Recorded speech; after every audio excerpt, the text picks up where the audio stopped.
నీళ్లను కూడా భూమికి ఇనకకుండా చాలా ఉపయోగపడుతుంది. దీన్ని ఇప్పుడు నీళ్లు లేక చాలామంది ఇబ్బందులు పడుతూ ఉన్నారు.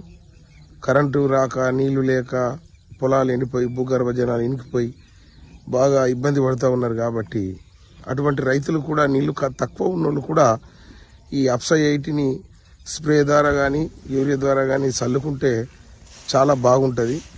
ఇది నీటిని భూమికి ఇనకకుండా, భూమిని గుళ్ళు చేసి నీళ్లు ఇనకకుండా చేస్తుంది. కాబట్టి ప్రతి ఒక్కరూ వాడాల్సిన అవసరం ఉందని తెలియజేస్తా ఉన్నాం. ఇది రైతులం. మనం ఇంకొకటికి చెప్తలేం, ఓడో ఆఫీసర్కి చెప్తలేము, ఓడో ఇచ్చిన కమిషన్లకు చెప్తలేము.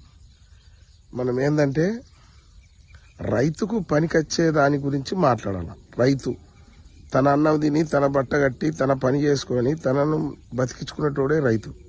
అటువంటి వాడు